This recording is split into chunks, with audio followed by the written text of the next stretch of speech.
നമ്മളിൽ പല ആളുകളും 2025 സ്റ്റാർട്ടിങ്ങിൽ എന്തെങ്കിലും ഒരു ബിസിനസ് സ്റ്റാർട്ട് ചെയ്യാനായിട്ട് ആഗ്രഹിച്ച ആളുകളാകാം.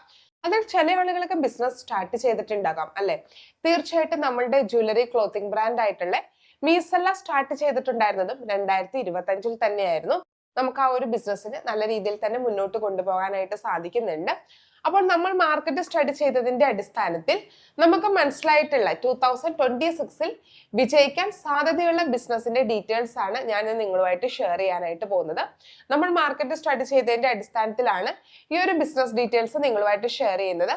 ഒരിക്കൽ കൂടി ഞാൻ ഓർമ്മിപ്പിക്കുകയാണ്, നിങ്ങൾക്ക് എന്തെങ്കിലും സ്കിൽ ഉണ്ടെങ്കിൽ, നിങ്ങൾക്ക് എന്തെങ്കിലും ആഗ്രഹങ്ങൾ ഉണ്ടെങ്കിൽ തീർച്ചയായിട്ടും ആ ഒരു ഇഷ്ടത്തെ, ആ ഒരു ആഗ്രഹത്തെ, ആ ഒരു സ്കില്ലിനെ നിങ്ങൾ ബിസിനസ് ആക്കി മാറ്റാനായിട്ട് ശ്രമിക്കുക. തീർച്ചയായിട്ടും നിങ്ങൾ വിജയിക്കുന്നതാണ്. ശരിയായ രീതിയിലുള്ള മാർക്കറ്റിങ്ങിലൂടെ നമുക്ക് ആ ഒരു ബിസിനസ്സിനെ വിജയിപ്പിച്ചെടുക്കാനായിട്ട് സാധിക്കും. ഞാൻ എൻ്റെ ഇഷ്ടത്തിന്, എൻ്റെ സ്കില്ലിനെ തന്നെയാണ് ഞാനും എൻ്റെ ബിസിനസ് ആക്കി മാറ്റിയിട്ടുള്ളത്. എങ്കിലും നമ്മൾ മാർക്കറ്റ് സ്റ്റഡി ചെയ്തതിന്റെ അടിസ്ഥാനത്തിൽ 2026 വിജയിക്കാൻ സാധ്യതയുള്ള കുറച്ച് ബിസിനസിന്റെ ഡീറ്റെയിൽസ് ഞാൻ നിങ്ങളുമായിട്ട് ഷെയർ ചെയ്ത് തരാം. തീർച്ചയായിട്ടും അതിൽ ഒന്നാമത്തെ ബിസിനസ് നമ്മുടെ ഓൺലൈൻ ബിസിനസ് തന്നെയാണ്. നിങ്ങൾക്കറിയാം 2015 ഒരുപാട് മാറിയിട്ടുണ്ട് നമ്മളുടെ 2025 അല്ലെ. ഏകദേശം 10 വർഷം കൊണ്ട് വളരെ വലിയ മാറ്റമാണ് വന്നിട്ടുള്ളത്, പ്രത്യേകിച്ച് നമ്മുടെ ബിസിനസ്സിന് അല്ലെ. ഇപ്പോൾ 2015 നമുക്കൊരു ബിസിനസ് തുടങ്ങണമെങ്കിൽ നമുക്കൊരു ഓഫീസ് വേണമായിരുന്നു, അതല്ലെങ്കിൽ നമുക്ക് എന്തെങ്കിലും പ്രോഡക്റ്റ് വിൽക്കാനാണെങ്കിൽ ഒരു ഷോപ്പ് വേണമായിരുന്നു അല്ലെ. പക്ഷെ ഇപ്പോഴോ നമുക്ക് ജസ്റ്റ് നമ്മളുടെ ഒരു ഇൻസ്റ്റാഗ്രാം അക്കൗണ്ട് വഴി അല്ലെങ്കിൽ നമ്മുടെ യൂട്യൂബ് അക്കൗണ്ട് വഴി നമുക്ക് ഒരുപാട് ആളുകളിലോട്ട് നമ്മുടെ പ്രോഡക്റ്റിനെ എത്തിക്കാനായിട്ട് സാധിക്കും. അതല്ലെങ്കിൽ വലിയ വലിയ ഓൺലൈൻ ഷോപ്പായിട്ടുള്ള ആമസോൺ, മീഷോ, ഫ്ലിപ്കാർട്ട് വഴി നമുക്ക് നമ്മുടെ പ്രോഡക്റ്റിനെ വിൽക്കാനായിട്ട് സാധിക്കും. വളരെ കുറഞ്ഞ ഇൻവെസ്റ്റ്മെന്റ് നമുക്ക് വീട്ടിലിരുന്നു കൊണ്ട് തന്നെ പാർട്ട് ടൈം ആയിട്ട് പോലും നമുക്ക് ഒരു ബിസിനസ് ചെയ്യാനായിട്ട് സാധിക്കും. അപ്പോൾ ഈ ഒരു 10 വർഷം കൊണ്ട് നമ്മളുടെ ഓൺലൈൻ ബിസിനസ്സിന് എന്തുമാത്രം മാറ്റമാണ് വന്നിട്ടുള്ളതെന്ന് നിങ്ങളൊന്ന് ആലോചിച്ച് നോക്കൂ. അപ്പോൾ ഇനി വരുന്ന കാലത്തും തീർച്ചയായിട്ടും ഈ ഒരു ഓൺലൈൻ ബിസിനസ്സിന് വളരെ വലിയ ഗ്രോത്ത് ആണ് വരാനായിട്ട് പോകുന്നത്. ഓൺലൈനായിട്ട് പ്രോഡക്റ്റ് വാങ്ങുന്ന ആളുകളുടെ എണ്ണവും കൂടാനായിട്ടാണ് ചാൻസ് ഉള്ളത്. ഇപ്പോൾ നമ്മളുടെ ഗ്രാൻഡ് പേരൻസിന്റെ ഒക്കെ കാര്യം നോക്കുകയാണെങ്കിൽ ഇപ്പോൾ അവരൊന്നും ഓൺലൈനായിട്ട് പ്രോഡക്റ്റ് വാങ്ങുന്നുണ്ടാവില്ല. നമ്മളിൽ പല ആളുകൾക്കും, ഇപ്പോൾ നമ്മളുടെ ഗ്രാൻഡ് പേരൻസിലൊക്കെ പല ആളുകൾക്കും ഗൂഗിൾ പേ പോലും ഉണ്ടാകാനായിട്ടുള്ള സാധ്യതയില്ല. എന്നാൽ ഇനി വർഷങ്ങൾ കഴിയുന്തോറും ആ സിസ്റ്റം ഒക്കെ മാറി വരാനായിട്ടുള്ള സാധ്യതയുണ്ട്. എല്ലാ ആളുകളും ഇപ്പോൾ ഏജ് വ്യത്യാസമില്ലാതെ പ്രോഡക്റ്റ് ഓൺലൈനായിട്ട് വാങ്ങാൻ സാധ്യതയുണ്ട്. അതുപോലെ തന്നെ കോമ്പറ്റീഷനും കൂടി വരാനായിട്ടുള്ള സാധ്യതയുണ്ട്. അപ്പോൾ ഇനി വരുന്ന എല്ലാ ജനറേഷനും ഓൺലൈനിൽ ബിസിനസ് സ്റ്റാർട്ട് ചെയ്യാനായിട്ടും സാധ്യതയുണ്ട്. അപ്പോൾ നിങ്ങൾ ഒരുപാട് ഡിലേ ആകാതെ ഇപ്പോൾ തന്നെ മാക്സിമം 2026 തന്നെ സ്റ്റാർട്ട് ചെയ്യാനായിട്ട് ശ്രമിക്കുക ഓൺലൈൻ ബിസിനസ്. എങ്കിലാണ് നിങ്ങൾക്ക് അധികം കോമ്പറ്റീഷൻ ഇല്ലാതെ, ഇപ്പോൾ തന്നെ അത്യാവശ്യം കോമ്പറ്റീഷൻ ഉണ്ട് എങ്കിലും വലിയ രീതിയിലുള്ള ഒരു കോമ്പറ്റീഷൻ ഇല്ലാതെ നിങ്ങൾക്ക് കുറച്ച് വെറൈറ്റി ആയിട്ടുള്ള പ്രോഡക്റ്റ് ഒക്കെ എത്തിക്കുകയാണെങ്കിൽ വിജയിച്ച് മുന്നോട്ട് പോകാനായിട്ട് സാധിക്കും. അപ്പോൾ ഒരു ഓൺലൈൻ ബിസിനസ് ഇനി വരുന്ന കാലത്ത് നല്ല സ്കോപ്പ് ഉള്ള ഒരു ബിസിനസ് തന്നെയാണ്. എന്താണ് നിങ്ങൾക്ക് ഓൺലൈനായിട്ട് ചെയ്യാൻ പറ്റുന്നത്? ഇപ്പോൾ നിങ്ങൾക്ക് എന്തെങ്കിലും ഒരു സർവീസ്, ഇപ്പൊ എന്തെങ്കിലും ഒരു ട്രെയിനിങ് കൊടുക്കാൻ അറിയുന്ന ആളാണെങ്കിൽ, ഇപ്പോൾ ഒരു യോഗയ്ക്ക് ട്രെയിനിങ് കൊടുക്കാൻ അറിയുന്ന ആളാണെങ്കിൽ അവരുടെ ബിസിനസ്സിനെ ഓൺലൈനാക്കി മാറ്റുക. ട്യൂഷൻ കൊടുക്കാൻ അറിയുന്ന ആളാണെങ്കിൽ അത് ഓൺലൈനാക്കി മാറ്റുക.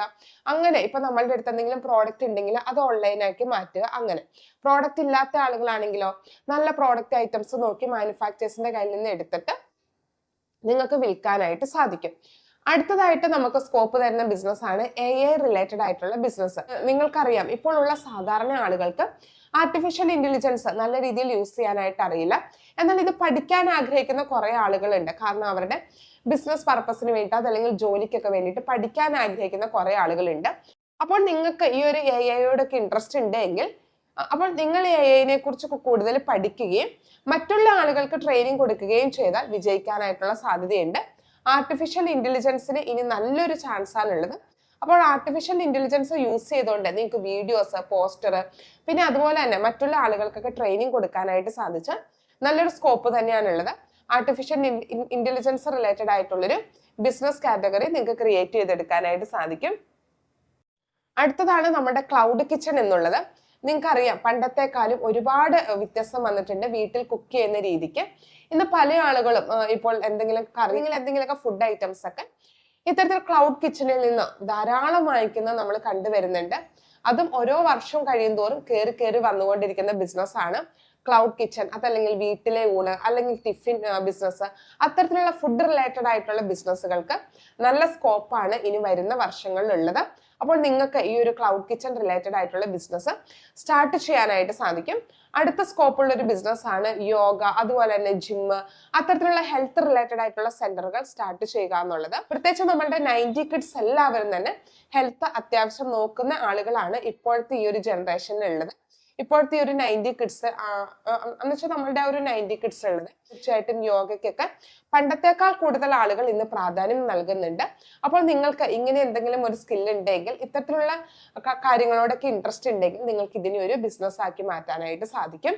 അടുത്തതാണ് ഫാഷൻ റിലേറ്റഡ് ആയിട്ടുള്ള ബിസിനസ്. തീർച്ചയായിട്ടും ഇന്നത്തെ കാലത്തെ ആളുകൾ ഒരുപാട് ശ്രദ്ധിക്കുന്ന ഒരു മേഖലയാണിത്. പണ്ടൊക്കെ ആണെങ്കിൽ നമുക്കറിയാം, ഒരു ക്രിസ്മസ് ഓണം ഒക്കെ വരുമ്പോഴായിരുന്നു നമ്മൾ ഒരു ഡ്രസ്സൊക്കെ വാങ്ങിച്ചുകൊണ്ടിരുന്നത്. പക്ഷെ ഇന്ന് അതൊക്കെ മാറിയിട്ടുണ്ട്. മിക്കപ്പോഴും നമ്മൾ ഒരു ഡ്രസ്സ് ഇഷ്ടപ്പെട്ടാൽ അത് വാങ്ങും, അങ്ങനത്തെ ഒരു രീതി ആയിട്ടുണ്ട്. ജ്വല്ലറി ഒക്കെ നമ്മൾ വാങ്ങുന്നുണ്ട്. അപ്പോൾ നിങ്ങൾക്ക് കുറച്ച് വെറൈറ്റി ആയിട്ടുള്ള, നിങ്ങൾക്കറിയാം ഒരുപാട് ആളുകൾ ഡ്രസ്സ് ജ്വല്ലറി ഐറ്റംസ് ചെയ്യുന്നുണ്ട്. അപ്പോൾ അവരിൽ നിന്നൊക്കെ വെറൈറ്റി ആയിട്ട് നിങ്ങൾക്ക് ഡിഫറെന്റ് ആയിട്ട് ഈ ഒരു ഫാഷൻ മേഖലയിൽ എന്തെങ്കിലും ചെയ്യാനായിട്ട് സാധിച്ചാൽ തീർച്ചയായിട്ടും വിജയിക്കാനായിട്ടുള്ള സാധ്യതയുണ്ട്. ഇത്രയും ബിസിനസ്സുകളല്ല കേട്ടോ, ഫുഡ് റിലേറ്റഡ് ആയിട്ടുള്ള ബിസിനസ്സിനൊക്കെ നല്ല സ്കോപ്പാണ് ഉള്ളത്, പ്രത്യേകിച്ച് പിക്കിൾ ബിസിനസ്സിനൊക്കെ. അപ്പോൾ നിങ്ങളുടെ സ്കിൽ എന്താണോ അതിന് നിങ്ങൾ മാക്സിമം ബിസിനസ് ആക്കി മാറ്റുക. എന്തെങ്കിലും ഐഡിയാസ് ഒക്കെ ഉണ്ടെങ്കിൽ തീർച്ചയായിട്ടും ഞങ്ങളുമായിട്ട് ഷെയർ ചെയ്യാവുന്നതാണ്. ഞങ്ങളുടെ സപ്പോർട്ട് വേണമെന്നുണ്ടെങ്കിൽ നിങ്ങൾക്ക് നേടാവുന്നതാണ് കേട്ടോ. അപ്പോൾ ഇത്രയും ഡീറ്റെയിൽസ് ആണ് എനിക്ക് നിങ്ങളോട് ഷെയർ ചെയ്യാനായിട്ടുള്ളത്. അടുത്ത ദിവസം നമുക്ക് മറ്റൊരു വീഡിയോ ആയിട്ട് കാണാം.